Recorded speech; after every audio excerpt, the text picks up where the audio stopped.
betapa maha agung dan pemurahnya Allah. Meski Dia yang menciptakan segala sesuatu, Dia juga yang memberikan karunia surga atas amal perbuatan hambanya. Walaupun hakikatnya, semua amal itu adalah berkat pertolongan dan kasih sayangnya. Rasulullah Shallallahu Alaihi Wasallam bersabda, tiada seorang pun yang masuk surga dikarenakan amal-amalnya sendiri. Ketika beliau ditanya, termasuk Anda ya Rasulullah? Beliau pun menjawab, ya, termasuk aku.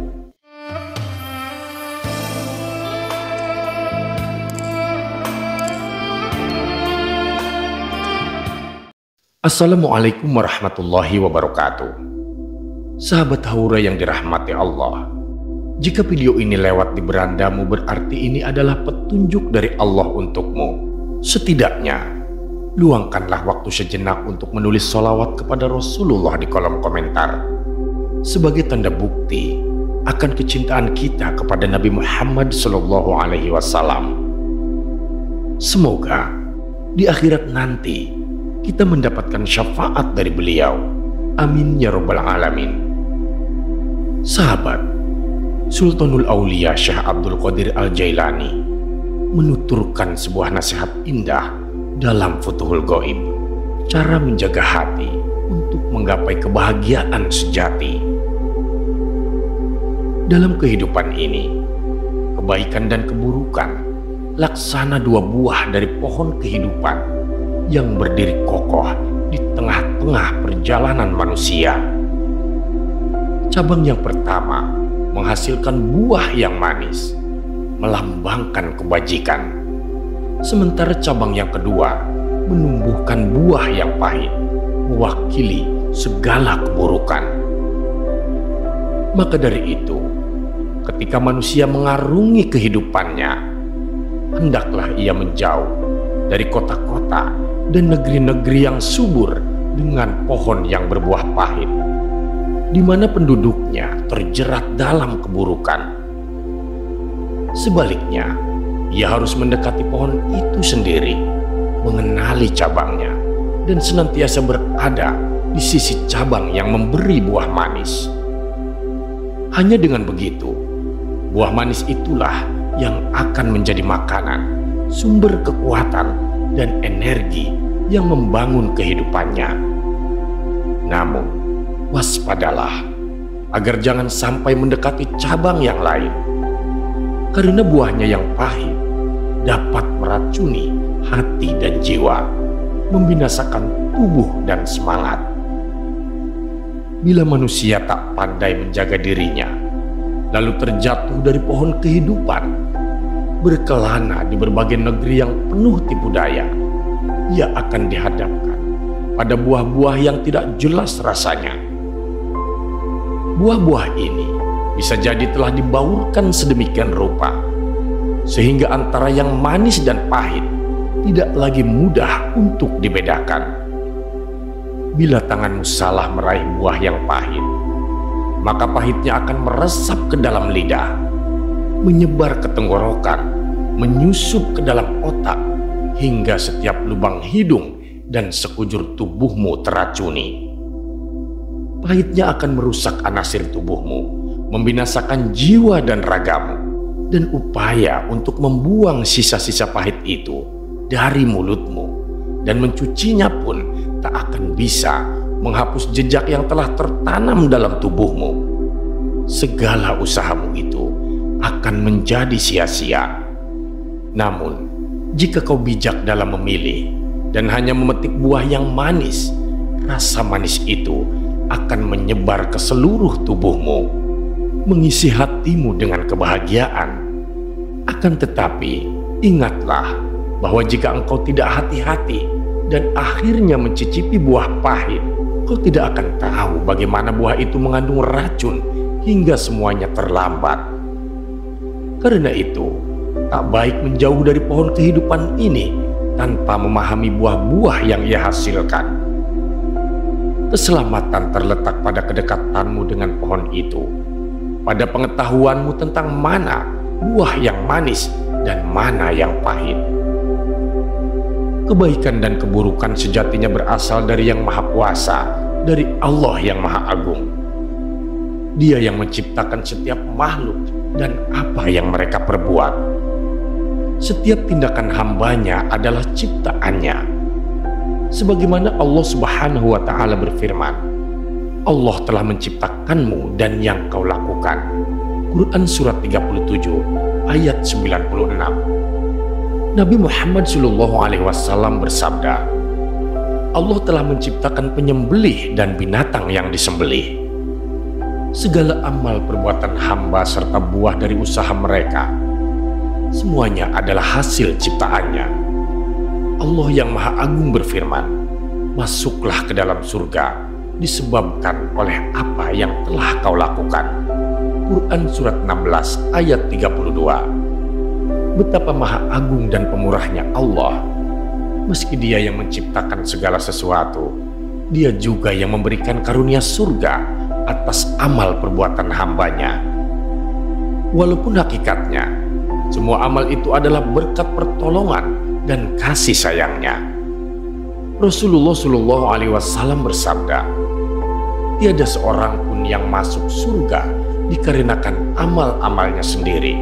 Ketika ditanya, termasuk Anda ya Rasulullah? Beliau menjawab, ya termasuk aku jika Allah tak mengasihiku. Ketika berkata demikian, Rasulullah meletakkan tangannya di atas kepala, seolah menunjukkan kerendahan hati dan pengakuan akan rahmat Allah. Hal ini diriwayatkan oleh Sayyidah Aisyah radhiyallahu anha.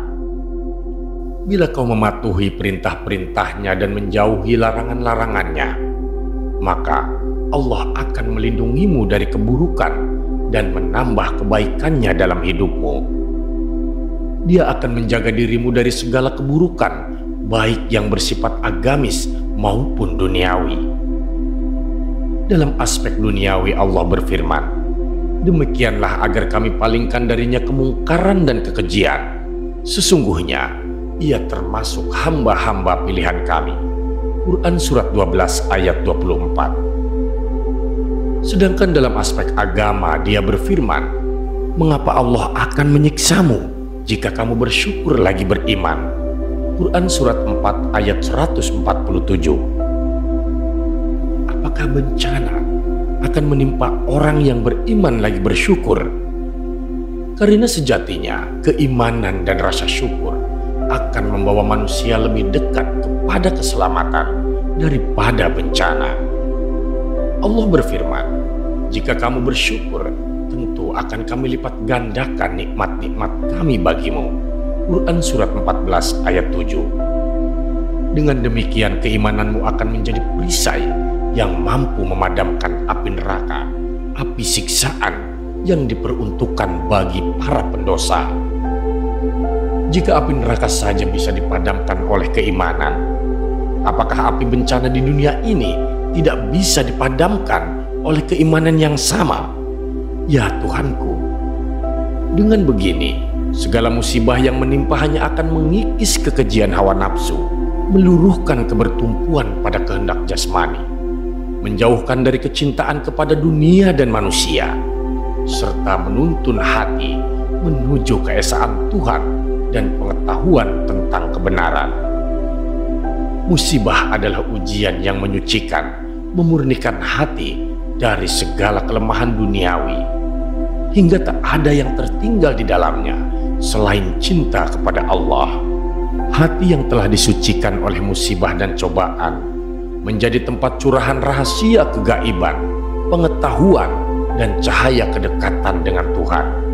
Sebab hati ini adalah rumah yang tak ada ruang bagi selain Allah. Allah berfirman, Allah tak menciptakan bagi manusia dua hati. Quran Surat 33 ayat 5. Dalam firman-Nya yang lain, sesungguhnya para raja bila mereka memasuki sebuah kota, menghancur leburkannya dan menghinakan penduduknya. Quran Surat 27 ayat 34. Ketika raja-raja ini memasuki kota, mereka meruntuhkan keagungan duniawi dan meninggikan kemuliaan dari kebajikan. Demikian pula Kedaulatan atas hati terletak pada awal kekejian hawa nafsu. Anasir tubuh yang digerakkan oleh perintah nafsu demi dosa dan kesia-siaan kini terbebas dari kedaulatan itu, dan dada, tempat tinggal hati, telah menjadi bersih. Hati yang bersih ini kini dihuni oleh tauhid, dan pelatarannya telah menjadi arena kecerahan dan kegaiban. Semua ini adalah buah dari musibah dan cobaan yang menimpa. Nabi Shallallahu Alaihi Wasallam pernah bersabda, "Kami para nabi adalah yang paling banyak diuji di antara manusia, dan yang lain diuji sesuai dengan kedudukannya." Dalam sabda lain beliau bersabda, "Aku lebih tahu tentang Allah daripada kamu, dan lebih takwa kepadanya daripada kamu. Maka siapapun yang dekat dengan raja, semakin berhati-hati ia harus bersikap. Sebab ia berada di hadapan sang raja yang maha melihat, lagi maha mengetahui akan gerak-geriknya. Jika kau berkata bahwa seluruh makhluk yang terlihat oleh Allah adalah seperti satu orang, sehingga tiada yang tersembunyi darinya, maka pernyataan ini adalah benar. Semakin tinggi dan mulia kedudukan seseorang, semakin besar pula bahaya yang mengintainya, sebab ia harus bersyukur atas karunia yang telah Allah berikan kepadanya. Sekecil apapun penyimpangan dari pengabdian kepadanya dapat merusak kesyukuran dan kepatuhan kepadanya. Allah berfirman, "Hai istri-istri Nabi, barang siapa di antaramu berbuat keji yang nyata, niscaya akan dilipat gandakan siksa kepadanya." Quran Surat 33 ayat 30. Allah Subhanahu wa Ta'ala berfirman demikian tentang istri-istri Nabi, karena nikmat yang sempurna telah diberikan kepadanya, kepada mereka dengan menghubungkan mereka kepada Nabi. Lantas, bagaimana dengan kedudukan orang-orang yang dekat kepadanya? Allah adalah maha tinggi atas ciptaannya. Dia tak menyerupai apapun, dan dia maha mendengar, lagi maha melihat. Quran Surat 42 ayat 11. Wallahu a'lam bishawab. Terima kasih sahabat sudah menyimak video ini sampai dengan selesai. Semoga bermanfaat bagi kita semua. Saya doakan sahabat semua dimasukkan ke surganya Allah. Nantikan kembali konten-konten penuh hikmah dari channel kami. Jangan lupa untuk subscribe dan menyalakan lonceng notifikasinya. Salam cinta dari Haura Studio, di mana sebuah nasihat tak sebatas didengar, namun diresapi oleh jiwa. Wassalamualaikum warahmatullahi wabarakatuh.